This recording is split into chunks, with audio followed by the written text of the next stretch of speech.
Hi friends, எல்லாருக்கும் வணக்கம். எல்லோரும் எப்படி இருக்கீங்க? நல்லா இருக்கீங்களா? Welcome back to Ammu's home style. இன்றைக்கி வீடியோவில் கோவிலுக்கு போயிட்டு ஏன் நம்ம சாமியை வணங்கணும்? சாமி தான் தூண்லையும் இருப்பார், துரும்புலையும் இருப்பார் அப்படின்னு சொல்கிறீங்களே, எங்கேருந்து வேணால் சாமியை வணங்கலாமே. அது மட்டுமே இல்லாமல் கோவிலுக்கு போகும்போது நம்ம செய்ய வேண்டியவை, கண்டிப்பாக செய்யக்கூடாத தவறுகள், அதை பற்றியும் அதோடு மட்டுமே இல்லாமல் இந்த ஜோசியம் ஜாதகம் இதெல்லாம் உண்மையாக எனக்கு ஏற்பட்ட ஒரு ரியல் அனுபவத்தை இன்றைக்கி உங்களோட நான் ஷேர் பண்ணிக்க போகிறேங்க. வீடியோ ஸ்கிப் பண்ணாமல் ஃபுல்லாக பாருங்கள். பல பயனுள்ள தகவல்கள் இந்த வீடியோவில் உங்களுக்கு கிடைக்குங்க. வீடியோவில் நான் சொல்கிற விஷயங்கள்லாம் உங்களுக்கு பிடிச்சிருந்தது அப்படின்னா ப்ளீஸ் சேனலுக்கு சப்ஸ்கிரைப் பண்ணி சப்போர்ட் பண்ணுங்கள். ரொம்ப பிடிச்சிருந்தது அப்படின்னா உங்கள் ஃப்ரெண்ட்ஸ் அண்ட் ஃபேமிலிக்கும் ஷேர் பண்ணி விடுங்க. இப்போ வாங்க வீடியோக்குள்ளே போகலாம். கோவிலுக்கு எதுக்குங்க நம்ம போகிறோம்? நம்மளுடைய வேண்டுதலை கடவுள்கிட்ட வைக்கிறதுக்கும் நம்மளுடைய மனசு அமைதியாகிறதுக்காக தான் நம்ம கோவிலுக்கு போகிறோம். பொதுவாக நம்ம கோவிலுக்கு போகும்போது செய்ய வேண்டிய வழிமுறைகள், நம்ம முதல்ல ஃபாலோ பண்ண வேண்டிய விஷயம் என்னென்னா, முதல்ல கோபுரத்தை தரிசனம் பண்ணணும். கோபுர தரிசனம், அதுக்கப்புறம் கொடிமர தரிசனம், மூலஸ்தான தரிசனம், தீபாராதனை, கடைசியாக பிரகார வலம் வருதல். இதுதான் சரியான வழிமுறைங்க. இதை நம்ம ஃபாலோ பண்ணுறோமா அப்படின்னு கேட்டால் ஒரு சிலர் ஃபாலோ பண்ணுறாங்க, ஒரு சிலர் ஃபாலோ பண்ணுறது இல்லைங்க. அது மட்டும் இல்லாமல் நம்ம சாமி கும்பிடும்போது மனசை ஒருநிலைப்படுத்தி தூய்மையான எண்ணங்களோட வழிபாடு செய்யணுங்க. நீங்கள் யாரெல்லாம் நோட் பண்ணியிருக்கிறீங்க அப்படின்னு எனக்கு கமெண்ட்டில் சொல்லுங்கள். நம்ம கோவிலுக்கு போகும்போதே மனசு அமைதியாகிடும். அது மட்டுமே இல்லாமல் கருவறைக்கு போகும்போது நம்மளுக்கு எந்த ஒரு தாட்டுமே வராது. அந்த கருவறையில் போய் நின்று சுவாமியை பார்க்கும்போதே ஒரு சிலருக்கெல்லாம் கண்டிருந்து தண்ணி தானாக வருங்க. எனக்கு நிறைய தரம் அந்த மாதிரி வந்திருக்கு. ஏன் அந்த மாதிரி நம்ம கருவறைக்கு போகும்போது கண்ணிலேருந்து தண்ணி தானாக வருது அப்படின்னு யாராவது ஃபீல் பண்ணியிருக்கீங்களா? அதுக்கு நிறைய விஷயங்கள் இருந்தாலுமே அந்த இடத்துக்கு அவ்வளோ ஒரு சக்தி இருக்குங்க. பொதுவாக கடவுளை எங்கிருந்து வேணுமானாலும் வணங்கலாம். தூணிலும் இருப்பார், துரும்பிலும் இருப்பார். அப்படின்னும் போது கோவிலுக்கு போயிட்டு ஏன் நம்ம சாமியை வணங்கணும் அப்படின்ற கேள்வி நிறைய பேருக்கு இருக்குங்க. எனக்கு கூட ஒரு காலகட்டத்தில் இருந்திருக்கு.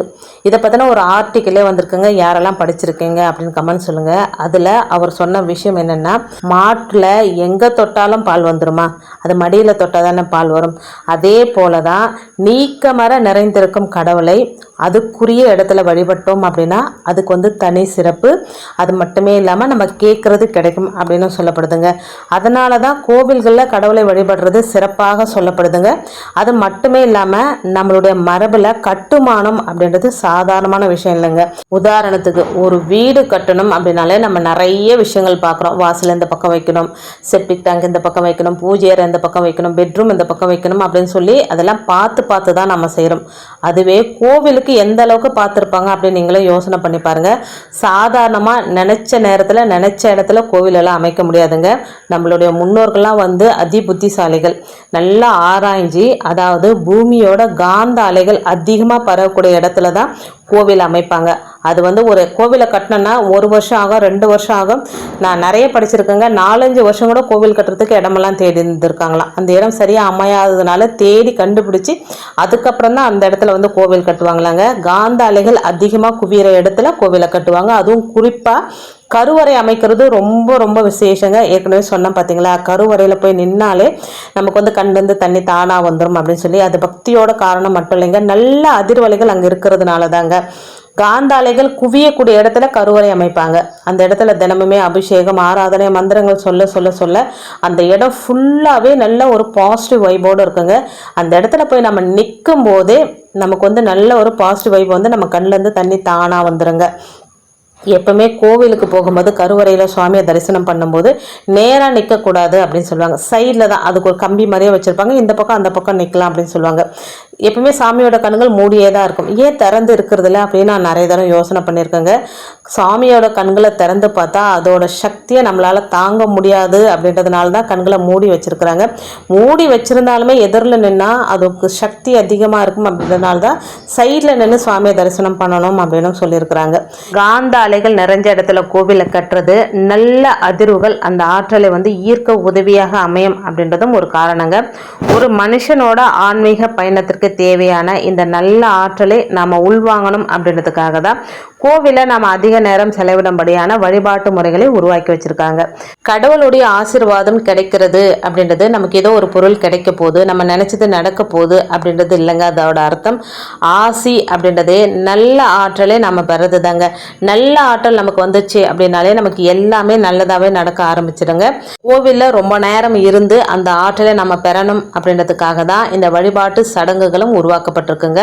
கோவிலில் ஏற்றப்படும் தீபம் மென்மையான கதகதப்பையும் நேர்மறை ஒளியோட ஆற்றலையும் நமக்கு வழங்குங்க. கற்பூரம், தூபம் போன்ற வாசனை பொருட்கள் நல்ல வேதியியல் மாற்றத்தை நமக்குள்ள நிகழ்த்துங்க. கோவிலுக்கு போனாலே ஒரு நல்ல வாசனை வருங்க. நமக்கு நம்ம வெளியே 1000 ஸ்ட்ரெஸ்ஸோட அந்த கோவிலுக்குள்ளே போயிட்டோம் அப்படின்னாலே நமக்கு ஒரு புது தெம்பு வந்துடும். நான் நிறைய தடவை ஃபீல் பண்ணியிருக்கிறேங்க. அதுவும் கொடிமரத்துக்கிட்ட நம்ம ஏதாவது ஒரு விஷயத்த சொன்னோம் அப்படின்னாலே டைரெக்டாக எங்கே போகணுமோ அது அங்கே போய் சேர்ந்துடும் அப்படின்னு சொல்லுவாங்க. அதனால தான் முதல்ல கோபுர தரிசனம் பண்ணிட்டு கொடிமர தரிசனம் பண்ணணும் அப்படின்னு சொல்கிறாங்க. நீங்கள் கொடிமரத்துக்கிட்ட போயிட்டு உங்களுடைய வேண்டுதல் என்னவோ சொல்லி கொடிமரத்தை பார்த்து வணங்கிட்டீங்க அப்படின்னாலோ நீங்கள் என்ன நினைச்சிங்களோ அது வந்து யார்கிட்ட போகணும், மூலஸ்தானத்தில் இருக்கிற அந்த கடவுள்கிட்ட போய் சேர்ந்துருங்க. மூலஸ்தானத்தில் போயிட்டு கடவுளை மட்டும் நம்ம வழிபாடு செஞ்சுட்டு வந்தாலே போதுங்க. அவரை தரிசனம் பண்ணிட்டு வந்தாலே போதும். நம்மளுடைய வேண்டுதல் தான் கொடிமரத்துக்கிட்டே வச்சுட்டோம் இல்லைங்களா, அது டைரெக்டாக அங்கே போய் சேர்ந்துடும் அப்படின்றதும் ஒரு நிதர்சனமான உண்மைங்க. இது போல எல்லா நல்ல அம்சங்கள் நிறைஞ்ச இடத்துல நம்ம இன்னும் கொஞ்ச நேரம் இருக்கணும் அப்படின்றது தான் தாற்பயங்க. அதனால தான் கோவிலோட தரிசனத்துக்கு பிறகு கொஞ்ச நேரம் நம்ம உட்காந்துட்டு வரணும் அப்படின்னு சொல்கிறாங்க. இதுக்கு இன்னும் நிறைய காரணங்கள் இருக்குங்க. கோவில் தரிசனம் எல்லாம் பண்ணி முடிச்சுட்டு நம்ம என்ன பண்ணுவோம், பிரகாரத்தை சுற்றி வர பழக்கம் நமக்கு இருக்குங்க. முந்தைய காலங்களில் கோவில்களை மிக பிரம்மாண்டமாக இருக்கும், ரொம்ப பெருசாக இருக்குங்க. அதே வேளையில் இப்போ நம்ம ஒரு 3 சுற்று சுற்றிட்டு வந்துடும். அப்போல்லாம் 11, 15, 21 இது மாதிரி எண்ணிக்கையில் சுற்றி வரதை வழக்கமாக வச்சுட்டு இருந்தாங்க. அப்போது பிரதட்சணம் முடிஞ்ச பின்னாடி ஒரு இடத்துல கொஞ்ச நேரம் உட்கார்றது வழக்கமாக வச்சுருப்பாங்க. இப்போ 3 தடவை சுற்றினாலே நமக்கு டயர்ட் ஆயிரும். அப்போல்லாம் 11, 21, 101 தடவைலாம் சுற்றுவாங்களாங்க. அந்த மாதிரி சுற்றிட்டு வரும்போது டயர்ட் ஆகிட்டு கொஞ்சம் நேரம் உட்காந்துருவாங்க. சாமி தரிசனம் செஞ்சு முடித்த பின்னாடி பிரகாரத்தை வலம் வரும்போது கடவுளோட திருநாமங்களையும் மந்திரங்களையும் நம்ம சொல்லிப்படி வலம் வர்றது தான் சரியான முறை. இப்போ நம்ம அப்படி வரமான்னு கேட்டால் இல்லை, ஊர்க்கதை பேசிட்டு தாங்க வரும். அதை நம்ம மாற்றிக்கலாம். மாற்றிட்டு கடவுளை மனசார நினச்சிக்கிட்டு சாமியோட மந்திரங்களை சொல்லிட்டு வலம் வருது. அப்படி வலம் வந்து முடித்த பிறகு பிரகாரத்தில் உட்காரணும். கோவிலில் எங்கே வேணாலுமே உட்காரலாம். அப்படின்னாலுமே பிரகாரத்தை வலம் வந்த பிறகு கொடிமரத்துக்கு முன்னாடி விழுந்து வணங்கிட்டு கொடிமரம் பக்கத்திலே உட்காந்து நம்மளுடைய வேண்டுதல்களை கடவுள்கிட்ட சொல்லிட்டு கடவுள்கிட்ட மனசு விட்டு நம்ம பேசணும். ஒரு ஃப்ரெண்டுக்கிட்ட எப்படி பேசுகிறோமோ அந்த மாதிரி பேசணுங்க. இப்படி வழிபாடு செய்கிறதுனால நம்மளுடைய வேண்டுதல்கள் சீக்கிரத்தில் நிறைவேறும் அப்படின்றதும் ஒரு நம்பிக்கைங்க.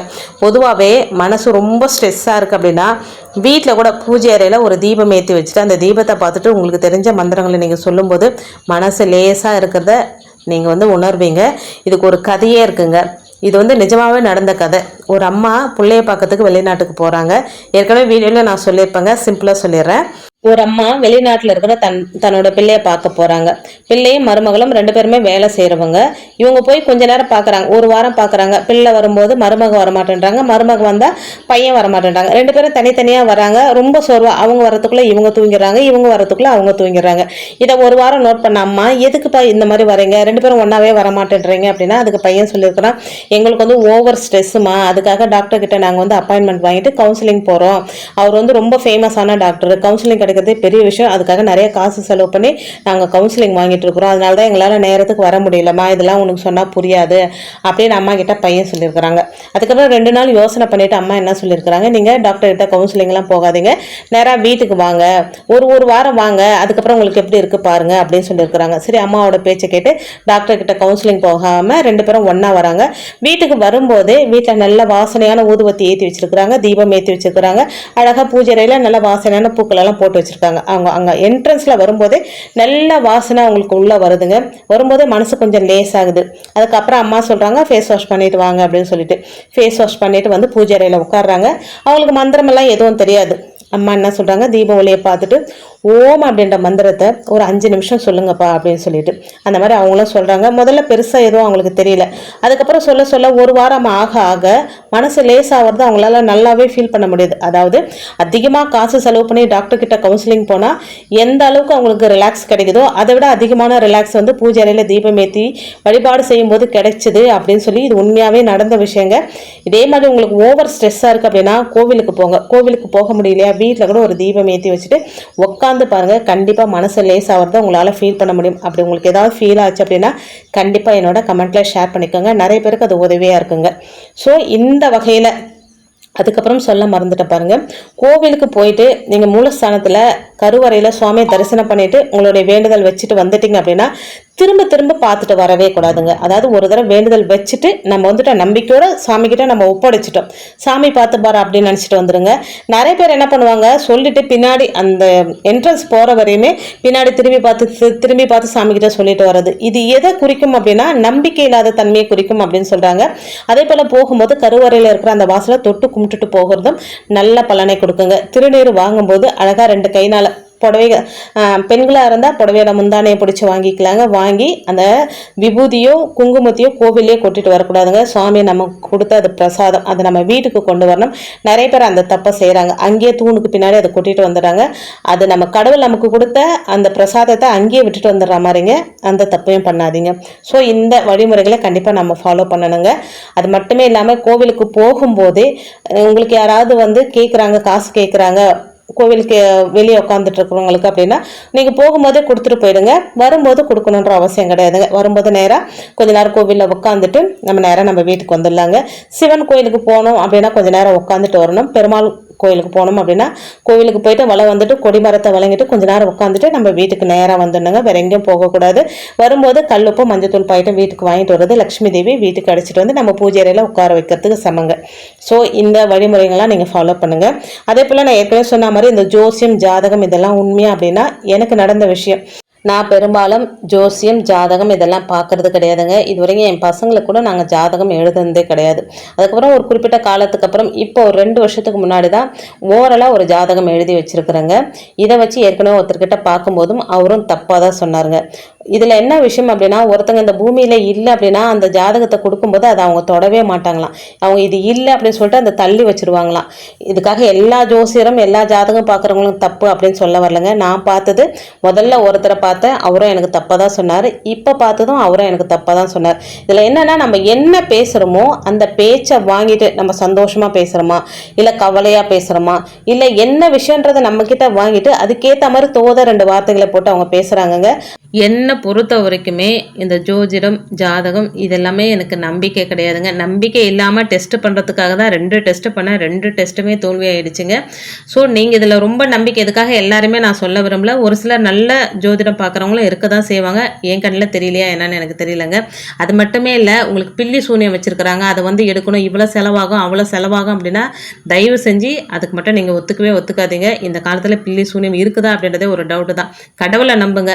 கடவுள் மட்டும்தான் உண்மைங்க, மற்ற எல்லாமே பொய் அப்படின்னு தான் நான் சொல்வேன். அது மட்டும் இல்லாமல் உண்மையான ஜோதிடர்லாம் என்ன சொல்லுவாங்க அப்படின்னா, இந்த கோவிலுக்கு போங்க, இந்த சாமியை போய் தரிசனம் பண்ணுங்க, அவருக்கு அபிஷேகம் பண்ணுங்க, அன்னதானம் பண்ணுங்க, இந்த மாதிரி சொல்கிறவங்கள கூட ஓரளவு நம்பிடலாம். இந்த பில்லி சூனியம் வச்சிருக்கிறாங்க, அதை எடுக்கணும் 50,000 ஆகும் 1 லட்சம் ஆகும்னு சொன்னால் தயவு செஞ்சு நம்பாதீங்க. இது என்னுடைய ரியல் எக்ஸ்பீரியன்ஸுங்க. உங்களுக்கு இந்த மாதிரி ஏதாவது எக்ஸ்பீரியன்ஸ் இருந்தாலும் என்னோட ஷேர் பண்ணிக்கோங்க. இன்றைக்கி வீடியோவில் நிறைய விஷயங்கள் உங்களோட ஷேர் பண்ணிக்கிட்டதில் உண்மையிலே எனக்கு ரொம்ப ரொம்ப சந்தோஷம். வீடியோவில் நான் சொன்ன விஷயங்கள்லாம் உங்களுக்கு பிடிச்சிருந்தது அப்படின்னா ப்ளீஸ் சேனலுக்கு சப்ஸ்கிரைப் பண்ணி சப்போர்ட் பண்ணுங்கள். கண்டிப்பாக இந்த வீடியோவை உங்கள் ஃப்ரெண்ட்ஸ் அண்ட் ஃபேமிலிக்கும் ஷேர் பண்ணிவிடுங்க, அவங்களும் பலனடையட்டும். இன்னொரு எளிமையான ஆன்மீக தகவலோடு உங்களை சந்திக்கிறேன். அது வரைக்கும் நன்றியும் வணக்கமும். Take care and bye friends.